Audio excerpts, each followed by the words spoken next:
Hello everyone, welcome to Okul, India के सबसे affordable learning platform में आप सभी लोगों का एक बार फिर से बहुत बहुत स्वागत है। आइए अपने इस environment by Shankar IAS academy के कोर्स को आगे बढ़ाएंगे। चैप्टर नंबर 5 हम लोगों ने स्टार्ट किया है, जिस पर हम लोग बात कर रहे हैं एनवायरमेंटल पॉल्यूशन यानी कि पर्यावरण प्रदूषण के बारे में। तो 5वें पार्ट में आज इस चैप्टर को हम लोग कंटिन्यू करेंगे और आज हम लोग बात करेंगे सॉइल पॉल्यूशन के बारे में। ठीक है, तो अभी तक हम लोग एयर पॉल्यूशन के बारे में बात कर चुके हैं, वाटर पॉल्यूशन के बारे में बात कर चुके हैं।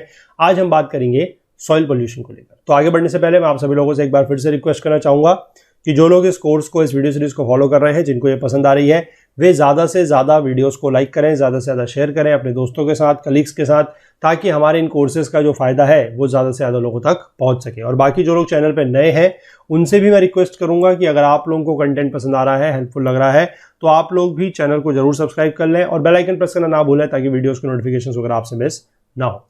तो चलिए स्टार्ट करते हैं आज का लेक्चर।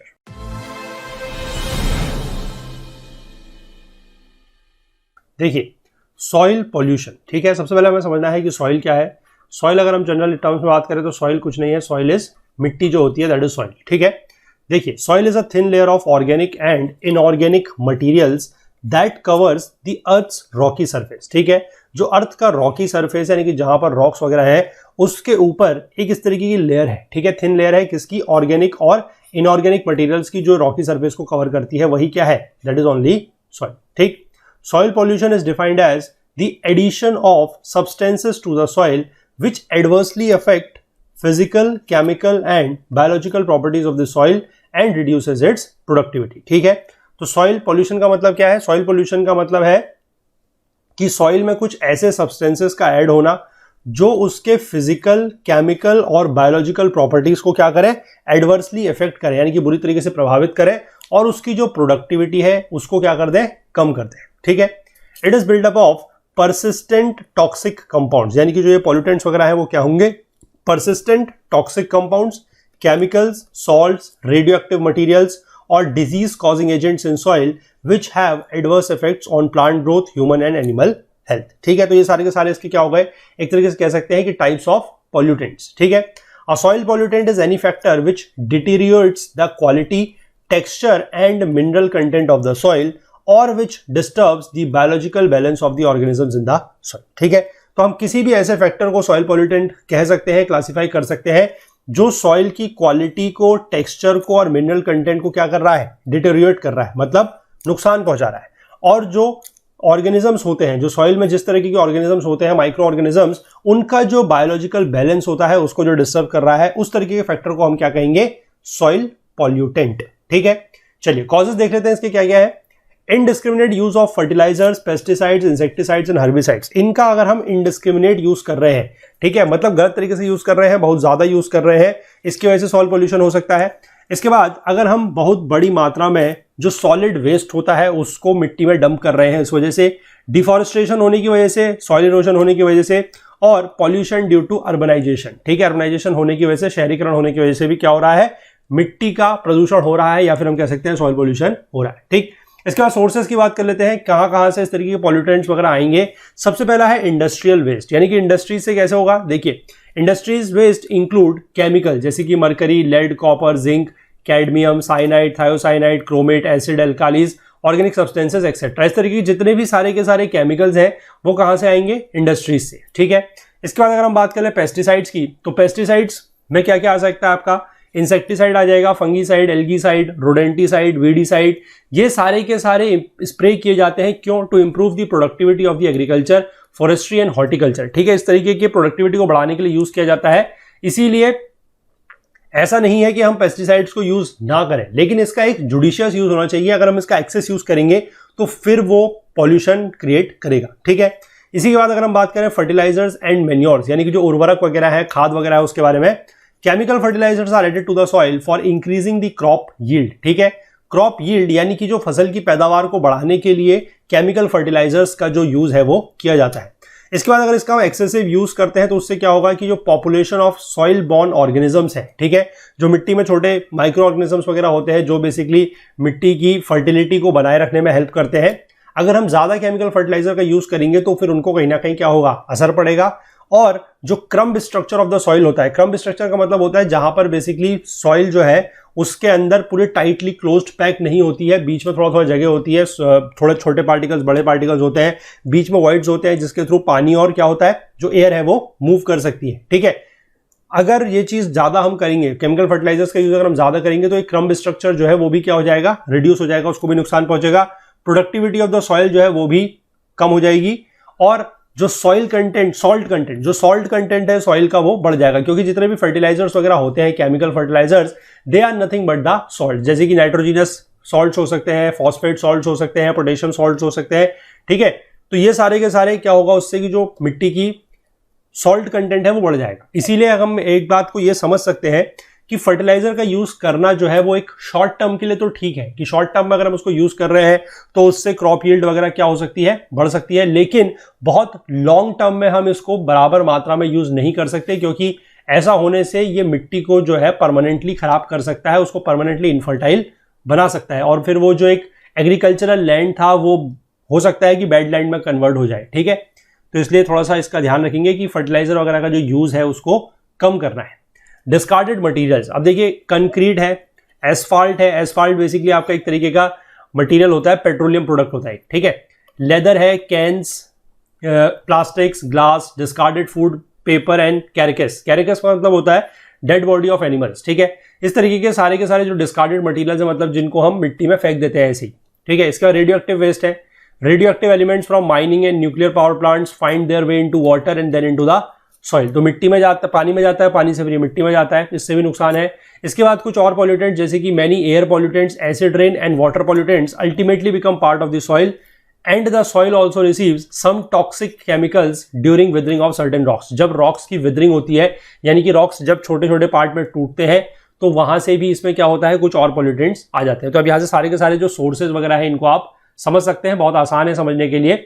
इसके बाद अगर हम बात कर लेते हैं टाइप्स ऑफ सॉइल पोल्यूशन की, तो एग्रीकल्चरल सॉइल पोल्यूशन तो आप समझ ही रहे हैं। ठीक है, एग्रीकल्चरल सॉइल पोल्यूशन मतलब वही है कि ज्यादा हम पेस्टिसाइड का यूज कर रहे हैं, ज्यादा हम ये फर्टिलाइजर्स का यूज कर रहे हैं, केमिकल फर्टिलाइजर्स का, तो उन सबका। ठीक है, इसके बाद दूसरा आप समझ सकते हैं pollution due to industrial effluents and solid waste. Industrial effluents और सॉलिड वेस्ट में आपको बता दिया किस तरीके से हम कोई डिस्कार्डेड मटेरियल वगैरह इसमें फेंक देते हैं, इंडस्ट्री से जो केमिकल्स वगैरह आते हैं उसकी वजह से है। And due to pollution due to urban activities. ठीक है, अर्बन एक्टिविटीज होने की वजह से भी क्या होगा, हालांकि अर्बन एक्टिविटीज होने की वजह से यही होगा कि सॉलिड वेस्ट वगैरह बढ़ जाएगा। ठीक है ना, और हमें अर्बन एक्टिविटीज का मतलब है कि अगर हमें ज्यादा बड़ा स्तर पर लोगों की डिमांड को पूरा करने के लिए जमीन चाहिए तो उसका क्या होगा, कटान वगैरह होगा पेड़ वगैरह का, तो उससे फिर सॉइल इरोजन वगैरह की प्रॉब्लम बढ़ सकती है, और ज़्यादा लोगों के लिए फिर एग्रीकल्चर की ज़रूरत होगी, मतलब फूड ग्रेन्स वगैरह उगाने की ज़रूरत होगी। तो उसमें फिर हम क्या करेंगे कि क्रॉप की यील्ड को बढ़ाने के लिए ज़्यादा फर्टिलाइजर, ज़्यादा केमिकल फर्टिलाइजर्स वगैरह का यूज़ करेंगे, तो फिर वो कहीं ना कहीं मिट्टी के लिए नुकसानदायक साबित होता है। इसके बाद हम बात कर लेते हैं इफेक्ट्स क्या क्या है सॉइल पोल्यूशन के। एग्रीकल्चर के ऊपर मैंने आपको बताया इसकी जो सॉइल फर्टिलिटी है वो कम हो जाएगी, जो नाइट्रोजन फिक्सेशन है वो भी कम हो जाएगा, सॉइल इरोजन बढ़ेगा, सॉइल का लॉस होगा, न्यूट्रिएंट्स का लॉस होगा, जो क्रॉप यील्ड है वो कम हो जाएगी, सैलिनिटी बढ़ेगी, और जो डिपोजिशन ऑफ सिल्ट होगा वो कहां पर होगा, टैंक्स और रिजर्वायर्स में सिल्ट का डिपोजिशन होगा। तो ये सारे के सारे सॉइल पोल्यूशन के इफेक्ट्स हैं एग्रीकल्चर के ऊपर। इसके बाद अगर हम बात करते हैं हेल्थ के ऊपर, तो हेल्थ के ऊपर क्या फर्क पड़ेगा, dangerous chemicals entering the ground, underground water. ठीक है, मतलब जिस भी तरीके के हम लोग बात कर रहे थे कि फर्टिलाइजर्स वगैरह का यूज है, उन सब का यूज है, इंडस्ट्री से जो केमिकल्स वगैरह आ रहे हैं उनका यूज है, तो वो ग्राउंड वाटर में एंटर करेंगे। बायोमैग्निफिकेशन होगा। बायोमैग्निफिकेशन का मतलब क्या है कि इस तरीके के जो हार्मफुल केमिकल्स और टॉक्सिक केमिकल्स हैं जो स्पेसिफिकली हम लोगों ने बात करी, कैसे हैं, दे आर परसिस्टेंट, यानी कि जनरली वो क्या होंगे, जल्दी से बायोडिग्रेड नहीं होने वाले हैं। ठीक है, डिग्रेडेबल नहीं है तो परसिस्टेंट है, वो काफी समय तक रहेंगे एनवायरनमेंट में, और उसके बाद वो किस तरीके से फूड चेन में एंटर करेंगे, यानी कि बायो एक्यूमुलेट होगा, और फिर उसके बाद वो जैसे जैसे हायर ट्रॉफिक लेवल में बढ़ता जाएगा तो वो उसका जो इफेक्ट है वो मैग्नीफाई होता जाएगा, that is known as biomagnification. ठीक है, इसके बाद रिलीज ऑफ पॉल्यूटेंट गैसेज। ठीक है, पॉल्यूटेंट गैसेज वगैरह रिलीज होंगी, release and radio active rays causing health problems. ठीक है, रेडियो एक्टिव रेज वगैरह जो है वो रिलीज होंगी, जिससे क्या होगा कि हेल्थ प्रॉब्लम्स भी होंगी। इसके बाद अगर हम बात कर लेते हैं कि एनवायरमेंट के ऊपर इसका क्या इफेक्ट पड़ेगा, तो वेजिटेशन कम होगी, इकोलॉजिकल इम्बैलेंस होगा, और सॉइल फौना एंड फ्लोरा में भी इम्बैलेंस इससे होगा। ठीक, इसके बाद अगर अर्बन एरियाज की बात कर लेते हैं, अर्बन एरियाज में क्या फर्क पड़ेगा, क्लॉगिंग ऑफ ड्रेन्स, क्योंकि देखिए अर्बन एरियाज में क्या है कि जनरली हम अगर बात करें कि सॉलिड वेस्ट वगैरह हम लोग ऐसे ही फेंक देते हैं, ठीक है, खुले में, तो उससे क्या होगा कि जो ड्रेन्स वगैरह है, मतलब जो जनरली जो नालियां वगैरह होती हैं वो क्या होती हैं, क्लॉग हो जाती है, मतलब जाम हो जाती हैं, ठीक है। उससे क्या होगा कि अनइंडेशन इन एरियाज, यानी कि जो नालियां वगैरह अगर ड्रेन हो गई, मतलब जो ड्रेन वगैरह अगर वो क्लॉग हो गए हैं, तो उससे जो आसपास का इलाका है वहां पर क्या होगा कि पानी वगैरह भर जाएगा। जनरली आप लोगों ने देखा होगा कि बरसात वगैरह के समय में क्या होता है कि जब ड्रेन्स वगैरह जाम हो जाती हैं, क्लॉग हो जाती हैं, तो फिर आसपास की जो सड़कें वगैरह हैं उनमें पूरा की तरह से क्या होता है, पानी वगैरह भर जाता है, ठीक है। तो that is inundation of areas.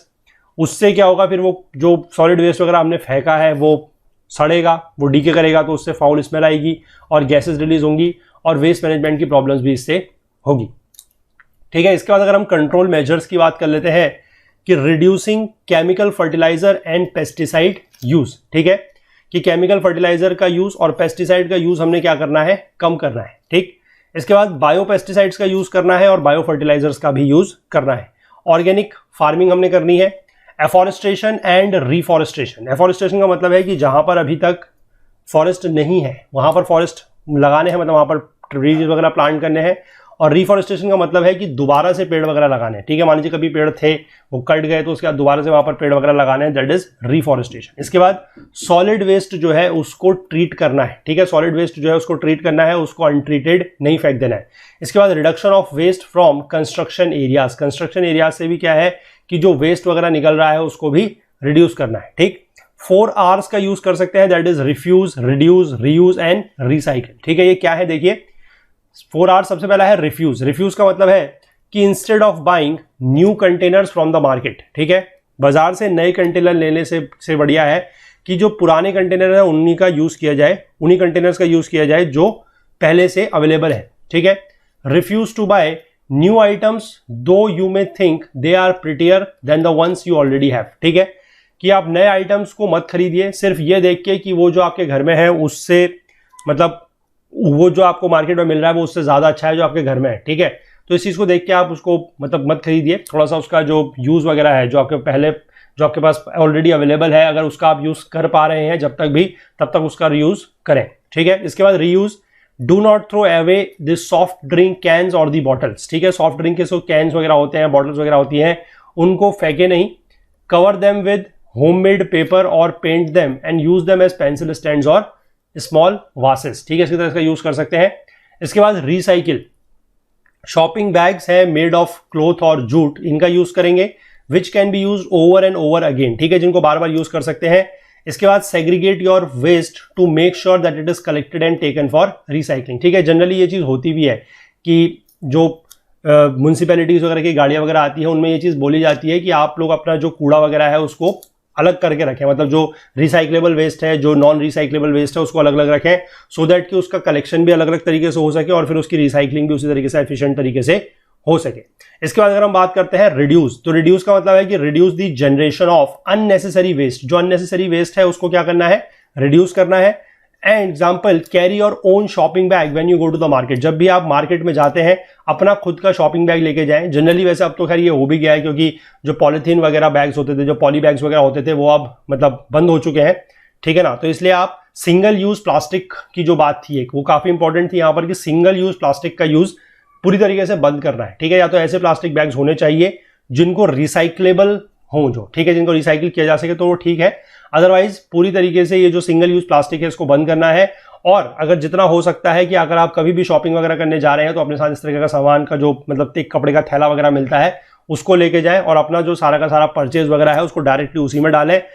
ऐसा ना हो कि आप कभी सब्जी लेने जा रहे हैं तो पहले आपने सब्जी वाले से पॉलीथीन का थैला ले लिया, उसके बाद फिर आप अपने थैले में डाल रहे हैं, उसका फिर कोई फायदा नहीं है, ठीक है। क्योंकि बेसिकली हमें यूज क्या करना है, मैं स्पेसिफिकली अगर आपको यहाँ पर बताऊं तो एक बहुत अच्छा ये चीज चल रही है कि सिंगल यूज प्लास्टिक जो है इसको पूरी तरीके से बैन करना है, ठीक है, क्योंकि सिंगल यूज प्लास्टिक जो है वो काफी ज्यादा नुकसानदायक है, ठीक है।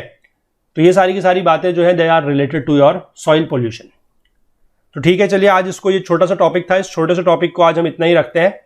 इसका जो बाकी आगे का पार्ट रहेगा वो हम लोग कोशिश करेंगे कि आप लोगों को थोड़ा ज्यादा वीडियोस दे सके, लेकिन एक दिन में हम एक ही टॉपिक को इसलिए कवर कर रहे हैं सो दैट कि आप लोग एक टॉपिक को पूरा अच्छे से पढ़ सकें, उसको समझ सकें, ध्यान रख सकें।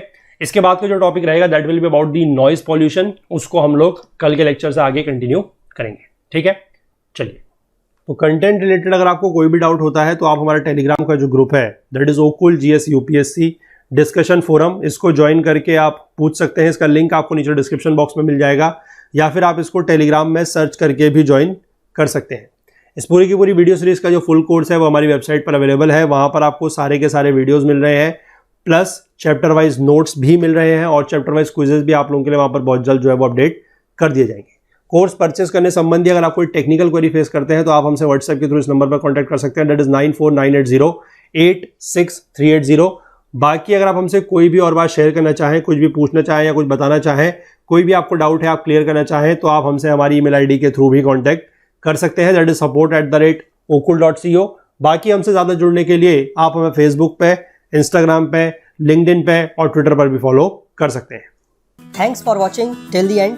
आप हमारे अदर कोर्सेज को इन प्लेलिस्ट्स के थ्रू एक्सेस कर सकते हैं। अगर आपको यह वीडियो पसंद आया है तो लाइक ज़रूर करें, इसे ज़्यादा से ज़्यादा शेयर करें।